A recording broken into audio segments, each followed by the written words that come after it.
მოგესალმებით ეთერშია დასწრების საინფორმაციო გამოშვება დღის მთავარ სიახლეებს მარიამ ელიავა გაგაცნობთ. საზოგადოებამ დაინახა, რომ არანაირი შესაძლებლობები მათ არ გააჩნიათ. ერთადერთი შესაძლებლობა არის ჩვენ და სამწუხაროდ სწორედ გარე ძალების მიერ მათი დაფინანსება. ასე შეაფასა მიხეილ ყაველაშვილმა არასამთავრობო ორგანიზაციების წარმომადგენლების მიერ ნიდერლანდების პარლამენტისადმი მიმართვა. მისი განცხადებით პირდაპირ ზეწოლა ხორციელდებოდა ხელისუფლებაზე, რომ საქართველო უკრაინის ომში ჩაბმულიყო. მისი განმარტებით ეს ადამიანები ნაციონალური მოძრაობის წარმომადგენლები არიან. რა თქმა უნდა, ხელისუფლება შეცდომებს უშვებს, მაგრამ ძალიან დიდი მნიშვნელობა აქვს იმას, როცა ის ხალხს უსმენს და ისეთ ინსტიტუციებს, რომელსაც ჩვენ საზოგადოებაში ძალიან დიდი ავტორიტეტი აქვს. ხომ ფაქტია, რომ ჩვენმა ხელისუფლებამ ეს განახორციელა, ერთად დგას ერი და ბერი და ამას ვიცავთ. ყველამ ერთად დავინახეთ, სად უნდა იყოს საქართველო, რას უნდა იცავდეს ქართველი ადამიანი და როგორი ქვეყანა გვინდა ავაშენოთ. განაცხადა ყაველაშვილმა.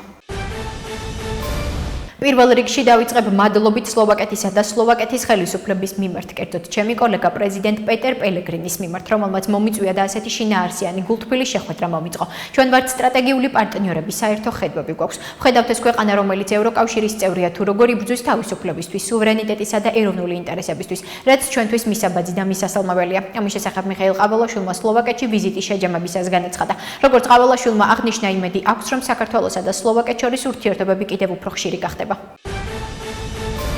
საქართველოს პროკურატურამ განზრახ-მკვლელობის ფაქტზე ერთ პირს ბრალდება წარუდგინა. ამის შესახებ ინფორმაცია შინაგან საქმეთა სამინისტრო ავრცელებს. მათი ცნობით დადგინდა, რომ 2026 წლის 3 აპრილს ზუგდიდის მუნიციპალიტეტში ურთიერთშელაპარაკების ნიადაგზე ბრალდებულმა დაზარალებულს დანით ჭრილობები მიაყენა, რის შედეგადაც იგი ადგილზე გარდაიცვალა. სამართალდამცველებმა ბრალდებული 2026 წლის 4 აპრილს დააკავეს. მას ბრალდება საქართველოს სისხლის სამართლის კოდექსის 108 მუხლით წარედგინა, რაც სასჯელის სახე და ზომად 15 წლამდე თავისუფლების აღკვეთას ითვალისწინებს. პროკურატურამ ბრალდებულისთვის აღკვეთის ღონისძიების სახით პატიმრობის შეფარდების შუამდგომლობით სასამართლოს უკვე მიმართა. ნათქვამია ინფორმაციაში. შეფასებისა და გამოცდების ეროვნულმა ცენტრმა აბიტურიენტთა და მაგისტრანტობის კანდიდატთა რეგისტრაცია დაიწყო. როგორც შეფასებისა და გამოცდების ეროვნული ცენტრის მიერ გავრცელებულ ინფორმაციაშია აღნიშნული, 2026 წლის ერთიანი ეროვნული და საერთო სამაგისტრო გამოცდებისთვის რეგისტრაციის გავლა აპლიკანტებს 11 მაისის 18 საათამდე შეუძლიათ. მათივე ცნობით, უმაღლესი განათლების რეფორმის ფარგლებში მიმდინარე წელს აბიტურიენტებს შესაძლებლობა აქვთ უმაღლეს საგანმანათლებლო პროგრამებთან ერთად არჩევანი პროფესიულ საგანმანათლებლო პროგრამებზეც გააკეთონ. ერთიან ეროვნულ გამოცდებში მონაწილე აბიტურიენტებისთვის თითოეული საგნის საფასური განსაზღვრულია 10 ლარით, ხოლო საერთო სამაგისტრო გამოცდებში მონაწილეობის საფასური მაგისტრანტობის კანდიდატებისთვის შეადგენს 50 ლარს. მიხეილ ყაველაშვილმა აზერბაიჯანის რესპუბლიკის პრეზიდენტ ილჰამ ალიევთან პირისპირ შეხვედრა გამართა. ამის შესახებ ინფორმაცია საქართველოს პრეზიდენტის ადმინისტრაცია ავრცელებს. მათივე ინფორმაციით შეხვედრაზე ორი ქვეყნის სტრატეგიული პარტნიორობის მაღალი დონისა და სხვადასხვა სფეროში წარმატებული თანამშრომლობის შესახებ ისაუბრეს. როგორც ყაველაშვილმა შეხვედრისას აღნიშნა, საქართველოსა და აზერბაიჯანს შორის არსებული მტკიცე სტრატეგიული პარტნიორობის მაღალნიშნულზე შენარჩუნება და მისი მრავალმხრივი განვითარება საქართველოსათვის პრიორიტეტულია. მიხეილ ყაველაშვილმა აზერბაიჯანის რესპუბლიკის პრეზიდენტს საქართველოს ტერიტორიული მთლიანობისა და სუვერენიტეტის მხარდაჭერისათვის მადლობა გადაუხადა. თბილისის მერ კახაკალაძის თქმით, საწვავზე ფასის ზრდა ახლო აღმოსავლეთში მიმდინარე პროცესებით არის განპირობებული და ეს პრობლემა არა მხოლოდ საქართველოს, არამედ მთელ მსოფლიოს ეხება. ამის შესახებ კალაძემ ჟურნალისტებს შესაბამისი შეკითხვის პასუხად განუცხადა. ყველა ის ადამიანი, რომელიც აკვირდება მოვლენებს, ხედავს, რამდენად მძიმე მდგომარეობაა ახლო აღმოსავლეთში. მგონი აქ კითხვები არ არსებობს და ვიცით, რატომ ხდება ფასების მატება. არა მხოლოდ ჩვენთან, არამედ ზოგადად მსოფლიოში, ევროპის სხვადასხვა ქვეყანასა და ქალაქში საუბრობენ საწვავის დეფიციტსა და პრობლემებზე. რა თქმა უნდა, ეს სერიოზული გამოწვევაა არა მხოლოდ ჩვენთვის, არამედ მსოფლიოსთვის. ფასები განპირობებულია იმ პროცესებით, რაც ახლო აღმოსავლეთში მიმდინარეობს, განაცხადა კახაკალაძემ.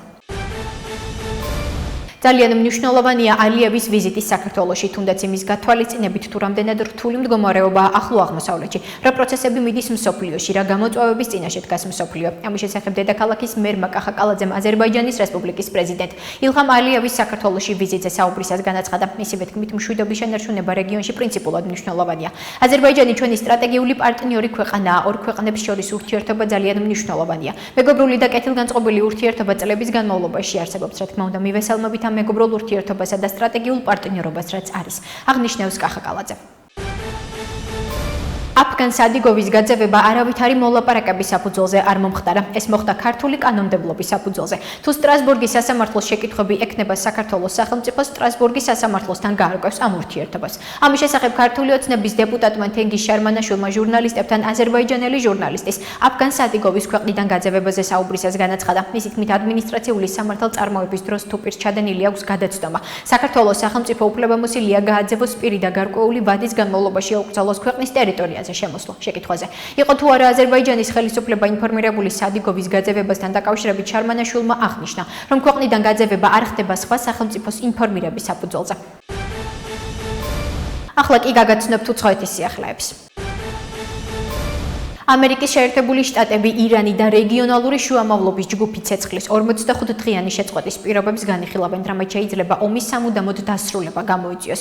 ინფორმაციას აქსიოქსი მოლაპარაკებების შესახებ ინფორმირებულ წყაროებზე დაყრდნობით ავრცელებს. წყაროების თქმით, მომდევნო 48 საათის განმავლობაში ნაწილობრივი შეთანხმების მიღწევის შანსები მცირეა, თუმცა ეს უკანასკნელი მცდელობა ერთადერთი შანსია ომის დრამატული ესკალაციის თავიდან ასაცილებლად. ამერიკის პრეზიდენტმა დონალდ ტრამპმა აქსიოსს განუცხადა, რომ აშშ ირანთან ღრმა მოლაპარაკებებს აწარმოებს და რომ შეთანხმების მიღწევა შესაძლებელია მის მიერ დაწესებული ვადის ამოწურვამდე. დიდი შანსია, მაგრამ თუ ისინი შეთანხმებას არ დადებენ, მე იქ ყველაფერს ავაფეთქებ, აღნიშნა ტრამპმა.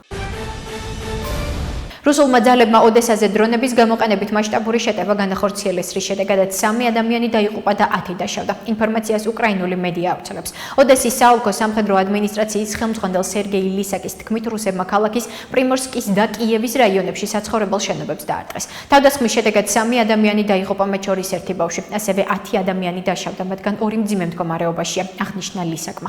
მისი ინფორმაციით პრიმორსკის რაიონში დაზიანდა საცხოვრებელი კომპლექსი და 7 კერძო სახლი. კიევის რაიონში კი 1 საცხოვრებელი კორპუსი, 5 კერძო სახლი, კერძო საბავშვო ბაღი, მაღაზია და 27 ავტომობილი.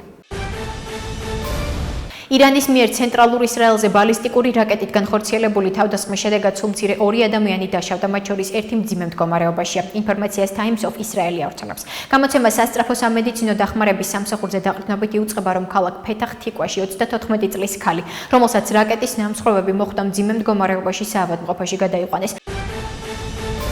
ახლო აღმოსავლეთში 5 კვირიანი ომის შემდეგ ცხადია, რომ ის ძირეულ მიზეზებს მხოლოდ დიპლომატიური გადაწყვეტა მოაგვარებს. ამის შესახებ ევროპული საბჭოს პრეზიდენტი ანტონიო კოსტა X-ზე წერს. მისი თქმით, სამოქალაქო ინფრასტრუქტურის, კერძოდ ენერგეტიკული ობიექტების მიზანში ამოღება უკანონო და მიუღებელია. ეს ეხება რუსეთის ომს უკრაინაში და ეს ვრცელდება ყველგან. ირანის მშვიდობიანი მოსახლეობა ირანის რეჟიმის მთავარი მსხვერპლია. ის სამხედრო კამპანიის გაფართოების მთავარი მსხვერპლიც იქნება, წერს კოსტა. მისი განცხადებით, ევროკავშირი მოუწოდებს ირანს დაუყოვნებლივ შეწყვიტოს რეგიონის ქვეყნების წინააღმდეგ თავდასხმები და უზრუნველყოს ჰორმუზის სრუტეში ნავიგაციის სრული თავისუფლების აღდგენა. ასეთი იყო მიმდინარე სიახლეები მომავალ შეხვედრამდე.